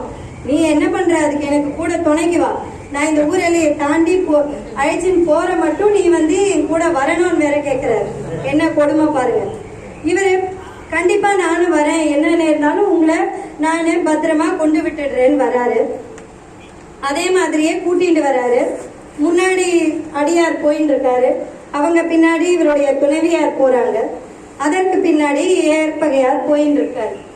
அப்ப என்ன ஆகுது, எல்லாரும் பார்த்துட்டு இது என்ன ரொம்ப அக்கிரமமா இருக்கு, யாரோ ஒருத்தர் சிவனடியார்ன்ற வேடம் போட்டு கபடதாரியா கேட்கிறாரு, அதையும் புரியாம இந்த ஏற்பகையார் இந்த மாதிரி வேலையை பண்ணலாமா அப்படின்னு சொல்லிட்டு எல்லாருமே உறவினர்களும் அந்த ஊர்க்காரங்களும் எல்லாம் அடிச்சு கொன்னுடுற அந்த கபடதாரியான சிவனடியாரன் எல்லாரும் அடிக்க உதைக்கன்னு எல்லாரும் வராங்க. அப்ப என்ன ஆகுது, இவ அப்படியே ரொம்ப தான் பயப்படுற மாதிரி இந்த சிவபெருமான் நடிக்கிறார். அப்படியே ஐயோ எல்லாரும் வராங்க அப்படின்னு. அதுக்கு உடனே கூட இருந்த அந்த ஏற்பகை மனைவி சொல்றார், இறைவனே அஞ்ச வேண்டாம் ஏற்பகை வெல்லும் அப்படின்றாங்க. அவங்களுக்கு புரிஞ்சு போச்சு, சிவபெருமான் யாரு ஏற்பகை, அவருடைய கணவன் காப்பாத்துவாரு. இறைவனே நீ சோதிக்கதான் வந்திருக்க, ஏன்னா இப்ப ஏற்பட்ட காரியத்தை யாரும் பண்ண மாட்டாங்க. அந்த மனைவிக்கு மனசுல புரிஞ்சிடுது.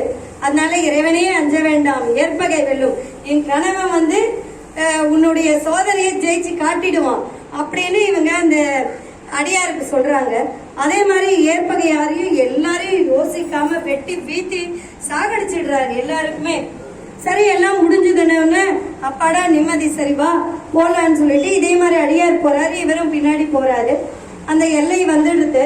சரி இனிமே நீங்க தாண்டி இந்த சோலையெல்லாம் தாண்டி போயிடுங்கன்னு சொல்லிட்டு மனைவியோட முகத்தை கூட அவர் ஏறிட்டு பார்க்காம அப்படியே திரும்பி கூட பார்க்கல, திரும்பினவர் தான் அப்படியே தன்னுடைய இல்லத்துக்கு அப்படியே வந்துட்டு இருக்காரு. அப்ப என்ன சொல்றாருன்னா,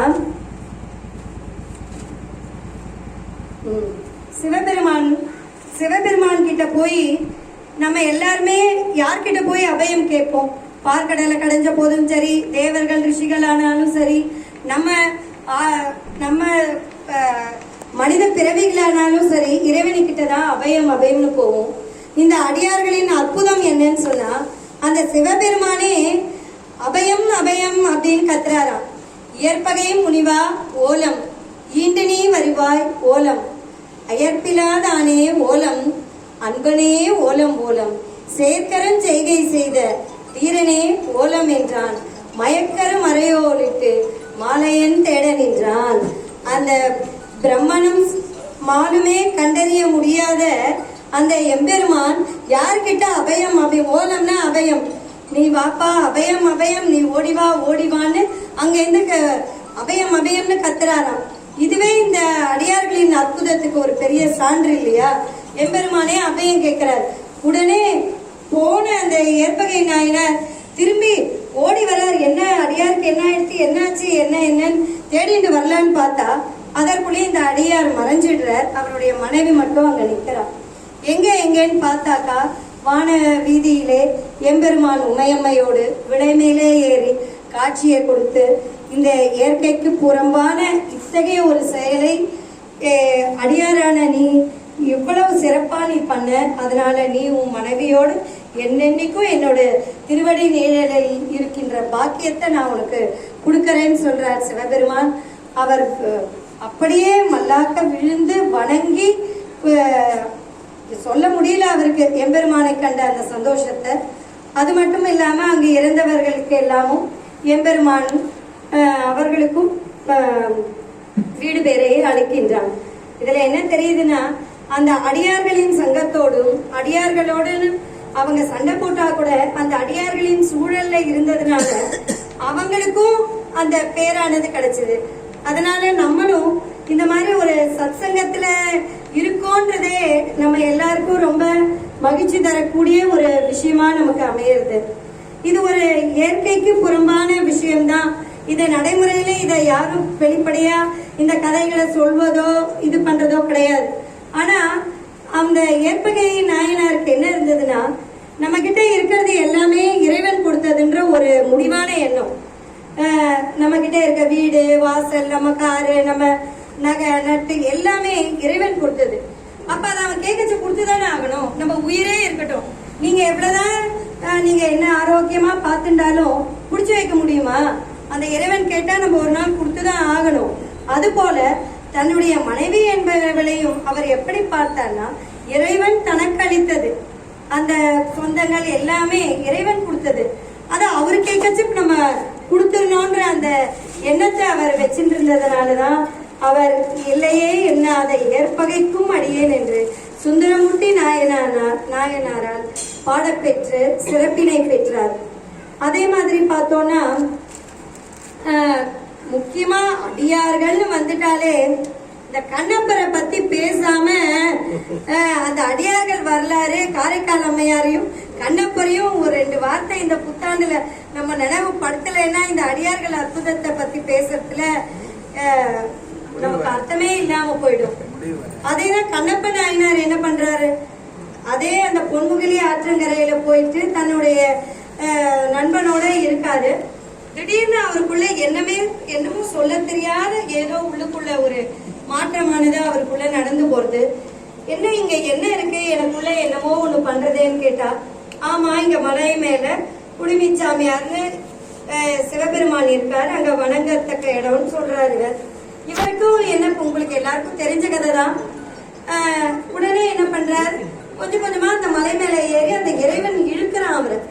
இந்த 36 தத்துவங்களையும் தாண்டி அவர் போயிடுறாரு. அவருக்கு அப்பயே அந்த உயர்நிலை வந்துடுறது. உடனே எம்பெருமானோட கருணையால மேல போய் அங்க போய் பார்த்ததும் அவரை பார்த்ததுமே அவரை மீறின ஒரு அன்பானது வந்துடுறது அவர்கிட்ட. பார்த்தா அந்த சிவகோசரியார்ன்ற அந்தனர் அவருக்கு நல்ல பூக்களை எல்லாம் போட்டு சிறப்பா அபிஷேகம் பண்ணி வச்சிருக்காரு. இவர் போயிட்டு ஐயோ தனியா இருக்காரு எம்பெருமான் இந்த காட்டுல, யாருன்னு பாத்துப்பா, இந்த மாதிரி தனியா இருக்காருன்னு மீறிட்ட அன்பால அவர் வச்சிருந்த அந்த பூக்கள் கீக்கள் அதை இதெல்லாம் தள்ளிட்டு, ஐயோ இப்ப தனியா இருக்காரு, சாப்பிட கொடுக்கணுமே, என்ன கொடுக்கறதுன்னு அவர் அங்கலாய்க்கிறார். அப்புறம் அங்க என்ன கிடைக்கும் வேடுவனுக்கு, அந்த இறைச்சியை தான் கடிச்சு நன்னா இருக்கான்னு பார்த்து அதை வாயிலேயே எடுத்து கையில வச்சுட்டு அபிஷேகத்துக்கான அந்த பொன்முகிலி ஆற்ற வாயில வச்சுட்டு பூக்கள் போடுறாளேன்னு சொல்லி அங்க இருக்கிற அந்த காட்டு பூக்களை எடுத்து தன் குடுமியில சொருகிட்டு மேல ஏறி வந்து அந்த சிவபெருமானுக்கு அப்படியே அந்த நீரை உமிழ்ந்து பூக்களை சிவபெருமான் மேல போட்டு இவர் இந்த கறியை வச்சுட்டு போயிடுறார். அங்கேயே உட்கார்ந்துட்டு இருக்காரு. அப்புறம் மறுபடியும் இறைவனுக்கு கொடுக்கணுமேனு வேட்டையாட கிளம்பிடுறான். அந்த நேரத்துல மறுபடியும் சிவகோசியார் வந்து பார்த்தா இந்த மாதிரி இருக்கு, அம்பச்சாரம் இந்த மாதிரி பண்ணி வச்சிருக்காளே அப்படின்னு அவர் என்ன பண்றாரு, எல்லாத்தையும் நீக்கி விட்டு மறுபடியும் இந்த நீரை கொட்டி எம்பெருமானுக்கு அதை சுத்தம் பண்ணிட்டு அந்த இடத்த பூஜை பண்ணிட்டு போயிடுறார். இதே மாதிரியா 5-6 நாள் தொடர்ந்து நடக்கிறது. அப்புறம் சிவபெருமான் சிவகோசியார் கனவுல வரார். சிவபெருமான் சிவகோசியார் கனவுல வர்றதுக்கு பதிலா இவ்வளோ அன்பா கொட்டாரே இந்த கண்ணப்பரு, அவரு கனவுல போய் ஏம்பா எனக்கு இந்த மாதிரி வேலையெல்லாம் நீ பண்ணக்கூடாது, நீ வந்து இந்த இதெல்லாம் வைக்க கூடாது, நீ இந்த மாதிரி வாயால துப்ப கூடாது, நீ இப்படி ஒரு ரீதியா நீ வந்து எனக்கு பூஜை பண்ணணும்னு சொல்லி இருக்கலாம்ல. ஆனா யார் கனவுக்கு போறாரு அவரு, சிவகோசியார் கனவுக்கு போய் நீ நாளைக்கு வந்து பாரு, அவனுடைய அன்பு என்னன்றது உனக்கு தெரியும், நீ வந்து அங்க நீ பழிக்காம நீ கொஞ்சம் மறைஞ்சிருந்து என்ன நடக்கிறதுன்றத மட்டும் பாருன்னு சொல்ற. அதே மாதிரி வர உங்களுக்கு தெரிஞ்சதுதான் எம்பெருமானோட கண்ணுல இருந்து ரத்தம் வழியறது. கண்ணுக்கு கண்ணு கொடுக்கலாம் அப்படின்னு கண்ணப்பரும் ஒரு கண்ணை அப்படியே தோண்டி எம்பெருமானுக்கு அப்பறார். இத பார்த்து சிவகோசியார திகைச்சு போய் நின்று இருக்காருங்க. எம்பெருமான் கண்ணுல தண்ணு ரத்தம் வழித யாருன்னு தேடுறாரு. அப்ப சிவகோசியார் கையில மாட்டினாருன்னா தொலைஞ்சு போயிருப்பாரு. இன்னைக்கு ஏதோ மறைஞ்சு நின்னாரோ பொழைச்சாரு. இந்த மாதிரி அவர் கண்ணை அப்பிட்டு இன்னொரு கண்ணிலையும் ரத்தம் வைக்கும் போதுதான் பகவான் இந்த கண்ணியை நோண்டலான்னு செருப்பு காலால அந்த கண்ணுல வைக்கும் போது அந்த காலத்தி மலையில எம்பெருமான் நில்லு கண்ணப்ப நில்லு கண்ணப்ப நில்லு கண்ணப்பன்னு சொல்லி அந்த எம்பெருமானுக்கு அந்த காட்சியினை கண்ணப்பனுக்கு கொடுத்து 6 நாளில் முக்தியும் வீடு பேரும் எல்லாத்தையும் கொடுக்கிறார். இந்த கண்ணப்பன் வந்து இறைவனை அடைவதற்கு இப்படித்தான் ஒரு வழியும் கிடையாது, இப்படிதான் அது சிவகோசியார் வழியும் அது ஒரு தனி வழி, பூஜை செய்து இறைவனை அடைவது. அதனாலதான் இந்த பெரிய புராணத்தை நம்ம படிச்சோம்னா ஒவ்வொரு அடியார்கள் வரலாறும் ஒவ்வொரு விதமா இருக்கும். ஒருத்தர் சந்தன அரைச்சி சிவபெருமான கோவில கொடுத்துட்டு இருப்பாரு, அதை அரைக்க கட்டையா இருக்காது, தன் முழங்கையே தேய்ச்சி கொடுத்துருவாரு. சிலர் பூவை கட்டி மாலையா கொடுப்பாரு. அவர்களால என்ன முடியுமோ நம்ம வாழ்க்கையில அடுத்தவர் அப்படி பண்றா இப்படி பண்றாங்க இப்படி பூஜை பண்ணாதான் இறைவனை அடைய முடியுமோ, இல்ல இந்த மாதிரி இதான் பண்ணாதான் நம்ம எம்பெருமான் கிட்ட போய் சேர முடியுமோலாம் கிடையாது. நம்மளா இருக்கணும். நமக்குன்னு கொடுத்த வாழ்க்கையை நம்ம வாழ்ந்துட்டு அந்த வாழ்க்கையில நம்ம எவ்வளவு தூரம் நம்ம இறைவனுக்கு அன்பை கொடுத்து பக்தியை கொடுக்கறோமோ அதை அப்படியே நம்ம ரொம்ப எளிதா இறைவனை அடைஞ்சிடலான்னு நம்ம எல்லாருக்கும் புரிய வைக்கிறதுக்காக தான் பல விதமான வரலாறுகள் உண்மை சம்பவம் தான். இதெல்லாம் கேட்டாக்கா உண்மையாவே கண்ணப்பர் கண்ணன் ஒண்டி வச்சிருந்திருப்பாரா, ஏற்பகையார் மனைவியை கொடுத்திருப்பாரா, அப்படியெல்லாம் கேட்கலாம். ஆனா இப்பவும் அந்த மாதிரி அடியார்கள் இருக்கலாம், நமக்கு தெரியாம போகலாம். அப்ப தெரிஞ்சதே எழுதி வச்சுட்டு போனாங்க. இப்ப கூட இறைவனையே நம்பி எதை பத்தியும் யோசிக்காம சிவபெருமானையே நினைச்சு வாழறவங்க எவ்வளவோ பேர் இருக்காங்க. சிவபெருமான் இல்ல, நீங்க சாக்கிய நாயனார் வரலாற்றை எடுத்துட்டீங்கன்னா இந்த மாதத்துல குரு பூஜை, அவர் பௌத்த மதம் தான். தினம் அவருக்கு அங்க போனா அதனுடைய கருத்துக்கெல்லாம் அவருக்கு பிடிக்காம போயிடுது. அவருக்கு மீண்டும் சைவம் மேலேயே தான் நாட்டம் வருது. சாக்கிய நாயனாருக்கு ஒரு நாள் பூக்கு பதிலா ஒரு கல்லு மாதிரி எடுத்து போடுறாரு, அதை போட்டுட்டு போய் சாப்பிடுறாரு. தினமே அதை வழக்கமாக்கின்றாரு. தினம் ஒரு கல்லை போடணும் போய் சாப்பிடணும், ஒரு கல்லை போடணும் போய் சாப்பிடணும். ஒரு நாள் ஞாபகம் இல்லாம உட்கார்ந்துன்றாரு சாப்பிட. உடனே அவருக்கு சாப்பிட முடியல, எழுந்து ஓடுறாரு. ஓடி போயிட்டு திருப்பியும் கல்லை எடுத்து சுவாமி மேல போட்டுட்டு திருப்பியும் வந்து காலில் எடுத்து போடும் போது இறைவன் அவருக்கும் விடமேல காட்சி கொடுக்கிறார். அதாவது இந்த சமயம் தான் இதுதான் அப்படி என்ன எல்லாம் கிடையாது. சைவத்தை பொறுத்த வரைக்கும் எல்லாருமே நம்ம எந்த இறைவனை நம்ம வணங்குறோமோ அதுல நம்ம நேர்மையோட நம்ம அந்த குறிக்கோள்ல இருந்து மாறாம இதயத்துல பக்தியோட நம்ம இறைவனை அடையலான்றதுக்கு இந்த பெரிய புராணத்தினுடைய வரலாறுகள் அனைத்துமே நமக்கு ரொம்ப பெரிய சான்றா இருக்கு. அற்புதங்கள்னா பார்த்தோம்னா தேச மங்கையர்கரசியார் என்ன பண்றாங்க, கூன்பாண்டினா இருந்த நின்றசீர் நெடுமாறன திருஞான சம்பந்தரை வச்சு அவருடைய வெப்பநோயை தீர்த்து சமணத்தை அழித்து சைவத்தை நிலைநாட்ட செய்யறாங்க. இந்த மாதிரி ஒவ்வொரு அடியார்களுக்கும் ஒவ்வொரு சிறப்பு தன்மையானது இருக்கு. அப்போதைய அடிகள் இம்மாத குரு பூஜையில பாத்தோம்னா அவர்கள் திருநாவுக்கரசரையே குருவா நினைச்சிட்டு இருக்காரு. சிவபெருமான் வரைக்கும் கூட அவர் போகல. சிவபெருமான வணங்குற அப்புதி அடியாலேயே அவர் இறைவனை அமைச்சு வணங்குறார். அங்கங்க தண்ணீர் பந்தெல்லாம் பண்ணி அவர் பேர்ல பண்ணி தன் வீட்டுக்கு உணவிட அழைக்கும் போது குழந்தை பாம்பு கடித்து விட அதையும் மறைத்து உணவிடும் பொழுது எங்க மூத்த திருநாவுக்கரசுன்னு கேட்கும் போது திகழூர்ல அவனை இங்கு உதவான்னு சொல்லும் போது அவனை எடுத்துன்னு போய் ஒன்று கொள்ளாம்னு பதிகம் பாடி அப்போ அப்பர் பெருமான் உயிர் பெற்று கொடுக்கிறார். இதெல்லாமே அற்புதங்கள் தான். ஞான சம்பந்தரும் அப்படிதான் பண்றார். ஒரு இளம்பெண்ணுடைய கணவனை பாம்பு தீடுன்றது அந்த மண்டபத்துல. அப்ப திருஞான சம்பந்தர் மடத்துல தங்கியிருக்கார். இந்த பெண் அப்படி அழறா. அவளோட அழுகையை கேட்டுட்டு 3 வயசு குழந்தை அந்த திருஞான சம்பந்தர் எப்படியாவது அவளுடைய துக்கத்தை போக்கணும்னு அங்க இருக்க சிவபெருமான் கிட்ட போயிட்டு என்ன கேட்கிறார்? சடையா எனுமால் சரணி எனுமால் நீதான் சரணி இருக்காளே அந்த பொண்ணு. இங்க கோளை மலர்கள்லாம் அந்த ஒரு சூரியனை பார்த்து மலர்றது 1000 பிரகாச சூரியன் கொண்ட சிவபெருமானி உனக்கு அபிஷேகம் ஆராதனை நடந்துட்டு இருக்கு. இங்க உன்னையே சரணாகதின்றவங்களுக்கு இல்லையேன்னு ஒரு உரிமை அந்த இறைவன் கிட்ட அவங்க அடியார்கள் எடுத்துக்கிட்ட அந்த உரிமை சொல்லி எம்பெருமான் அவன் அந்த பெண்ணினுடைய அந்த கணவனை எழுந்தருள செய்கிறார். இந்த மாதிரி அடியார்கள் வரலாறுகளை நம்ம எடுத்து பார்த்தோம்னா அத்தனையுமே மிகவும் அற்புதம் தான். நமக்கு எதுக்காக இந்த கல்விங்கிறது வேணும்னா, கல்வி படிக்கிறது எதுக்கு? அறிவை கொடுக்கும். இந்த அறிவை வச்சுட்டு நம்ம எப்படி இருக்கணும்? ஒழுக்கமா இருக்கணும். ஒழுக்கமா இருந்து என்ன பண்ணணும்? அன்பு செலுத்தணும். நான் ஒழுக்கமா இருக்கேன், நான் இப்படி இருக்கேன், நான் அப்படி இருக்கணும் இதெல்லாம் பண்ணக்கூடாது. அன்பை கொடுக்கணும். அன்பை கொடுத்து அன்புல இருந்து அடுத்து என்ன வரணும்? அருள் வரணும். அன்புன்றது என்ன? நமக்கு தெரிஞ்சவங்க கிட்ட செய்யறது அன்பு. என் பையன், என் கணவர், என் அம்மா, என் அப்பா, என் அண்ணன் பண்ணனா அன்பு. இன்னொரு குழந்தை ஏதோ போறது, ஐயோ கஷ்டப்படுறதே, அதுக்கேதான் நம்ம உதவலாமா? மத்தவங்களுக்கும் பண்ணணும்ன்ற அந்த அருளை வர்றதுதான் என்னது?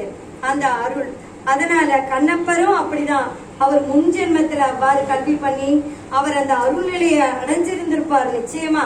அதனாலதான் அவரும் அந்த பிறவியில 6 நாள்ல எம்பெருமானுடைய வீடு பேரெல்லாம் அவர் பெற்றார். திருவடினை எல்லாம் அடையிறார்.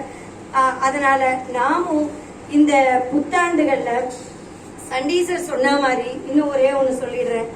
யாருமே திருக்கோயில் சண்டீசர் இறைவனையே புறகன் சொன்னார், அடியார்களை வணங்காதவருக்குன்னு அதை நம்ம தப்பா அதுக்கு பொருள் எடுத்துக்க கூடாது. சிவாலயங்களுக்கு போனா நம்ம வருஷல அடியார்களுடைய சிலைகள்லாம் வச்சிருப்பாங்க, சன்னதி இருக்கும். என்னமோ ஏதோ வேடிக்கை பார்த்துன்னு போற மாதிரி அப்படியே போயிடுறது. அது என்னன்னே பாதி பேர் பாக்குறது ஒண்ணும் இல்ல. கையெடுத்து வணங்கி எவ்வளவு சிறப்பானவர்கள் அந்த அடியார் பெருமக்கள். அவங்களை கையெடுத்து நம்ம ஒரு தடவை வணங்கிட்டு அதுக்கப்புறமா போனா சிவபெருமான் கிட்டே நின்றுட்டு, அப்பா எனக்கு இந்த கஷ்டம், அதை பண்ணி கொடு, இதை பண்ணி போட்டு அவர் உயிர் எடுத்து 1/4 மணி நேரம் அவர் உயிர் எடுத்துரு. அங்க இருக்க அடியார்களை ஒரு பார்த்து கைய வணக்கம் கூட யாருக்கும் தெரியறது இல்ல. இந்த புத்தாண்டுல இருந்து நமக்கு தெரிஞ்சவங்க கிட்ட எல்லாம் நம்ம அதை சொல்லி அடியார்கள் சிவாலயங்கள்ல இருக்க அந்த ஒரே ஒரு முறை நம்ம சுத்தி வரும்போதும் அந்த ஆலயங்கள்ல எங்க வச்சிருக்காங்களோ கைகூப்பி ஒரு தடவை அவர்களை வணங்கிட்டு, எம்பெருமான் தான் நம்மளுக்கு எல்லாம் காப்பாத்த போறாரு, அவர்கிட்ட நம்முடைய இதை சொல்றோம். ஆனா சண்டீசரான அடியார் கிட்டதான் அத்தனையும் ஒப்பிச்சு வச்சிருக்காரு சிவபெருமான். நம்ம கொடுத்தா, நீ பட்டு கொடுத்தாலும் சரி, நீ மாலை போட்டுகளும் சரி, இன்னைக்கு என்ன பிரசாதம், சக்கரை பொங்கலா, வெண் பொங்கலா, நீங்க என்ன சாமி, என்ன வந்தது சண்டீசா சாமி, இன்னைக்கு சக்கரை பொங்கல் போட்டுக்காங்க சாமி, எல்லாம் சண்டீசர் தான் அவருக்கு. அதனால நீங்க அவரும் அடியாரும் முக்கியப்பட்டவர் தான். அதனாலதான் அந்த பொறுப்பை, அந்த சண்டீசர் பதவியை இறைவன் கொடுத்திருக்காரு. அவரும் இந்த மாதத்துல குரு பூஜை பண்றாரு. அதனால நம்ம அனைவருமே இங்க இருக்க பெரியோர்களுக்கு எல்லாமே தெரிஞ்சதுதான். ஆனாலும் நம்முடைய குழந்தைகள், நம்ம வீட்டுல இருக்கவங்க எல்லாம் அதை சொல்லி கொடுத்து ஒரு தடவை வணக்கம் பண்ணோன்னு இந்த புத்தாண்டுல இருந்து நம்ம அதை ஒரு இதுவா எடுத்துக்கலாம் அப்படின்றதையும் உங்ககிட்ட சொல்லி, உங்களுக்கெல்லாம் யார் கடவுள்னு சைவர்கள் கிட்ட கேட்டா சொல்லுவாங்க சிவபெருமான் தான் கடவுள்னு. ஏன்னா சிவம்னா அன்பு, அன்புனா சிவம், அன்பே சிவம், அன்புதான் முக்கியம். அதனால அன்பே சிவம் என்று கூறிக்கொண்டு இத்தகைய அற்புதமான ஒரு வாய்ப்பினை எனக்கு நல்கிய சிவனேய பேரவை நிறுவனருக்கும் என்னுடைய மனமார நன்றிகளை தெரிவித்துக் கொண்டு உங்கள் அனைவரினுடைய பாதங்களை வணங்கி நான் விடைபெறுகின்றேன். சிவாய நம. நன்றி, வணக்கம்.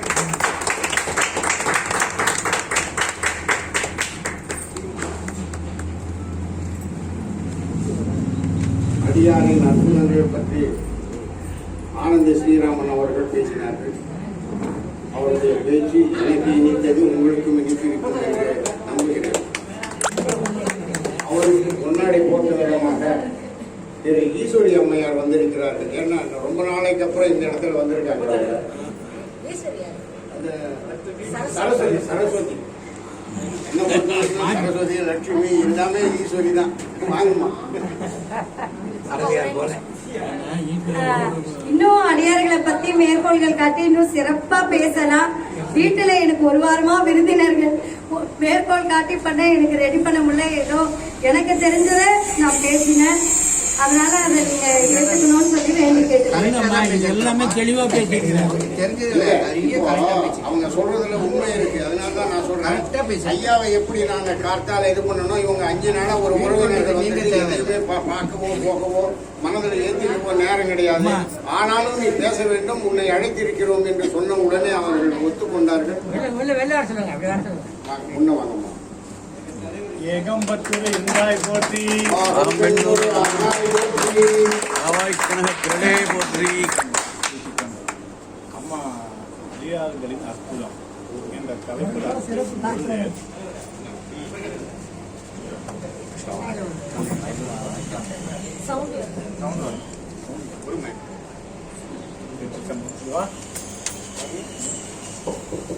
சிவாயனம் அடியார்களின் அற்புதம் என்ற தலைப்பில் அம்மா இல்லை வாழ் அந்தனதம் அடியார்க்கும் அடியே திருநீலகண்டத்தில் குயவனாக்கடியே இல்லையே என்னாத ஈர்ப்பகைக்கும் அடியே இளையான் தன் குடிமாறன் அடியார்க்கும் அடியே வெல்லுமா மிக வல்ல மெய்ப்பொருளுக்கு அடியே வெறிப்பொழு சுற்றுண்டையார் விரன் மின்னர் தெரியும் அல்லிமேல் முல்லை என்றார் அமநீதி கடியே ஆரூர் அம்மான் காலை அந்த தேவாலய மண்டபத்தை கொண்டு வந்துட்டு சுந்தரமூர்த்தி நாயனா பாடின பாடலை கொண்டு வந்துட்டு எந்த ஒரு அடியார் எடுத்தாங்கன்னா இயற்பகைக்கு எடுத்தாங்க. இயற்பகைக்கு என்ன சிறப்புன்னு பார்க்கிறப்போ அடியார்கள் அற்புதம் இருக்குன்னு சொல்லிட்டாங்க.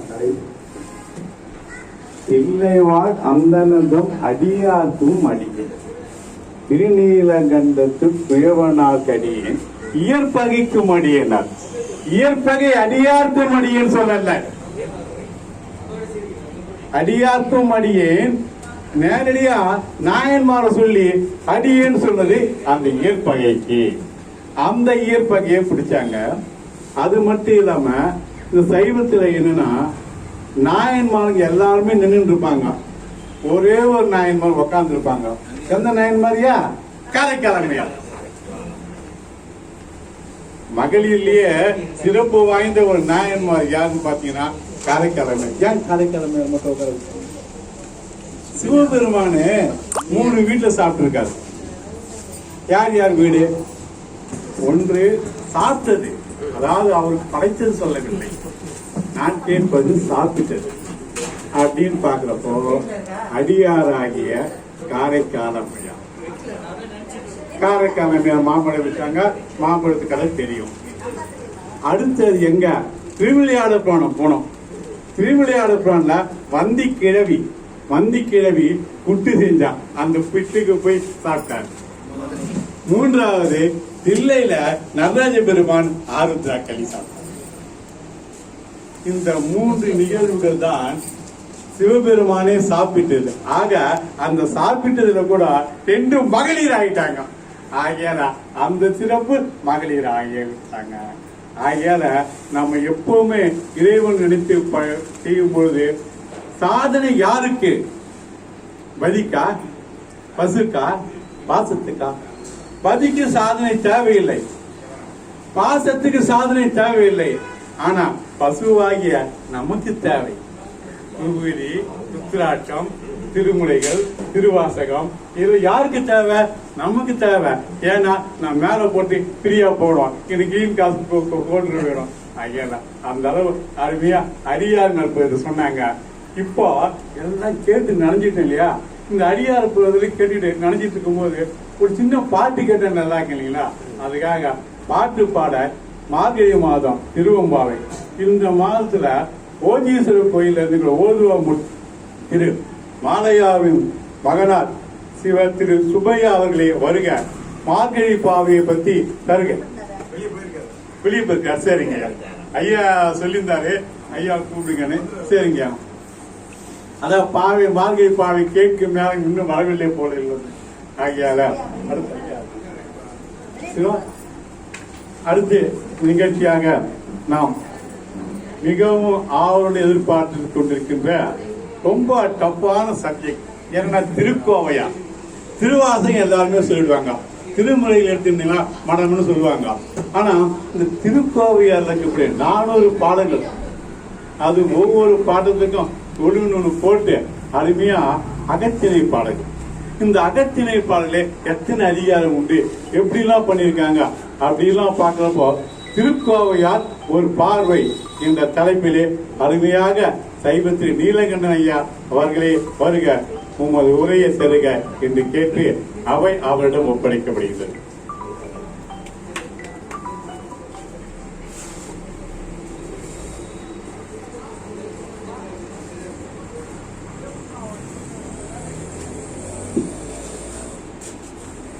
நமச்சிவாய வாழ்க, நாதன் தாழ் வாழ்க, இமை கொண்டும் என்னென்றும் நீங்காதான் தாழ் வாழ்க.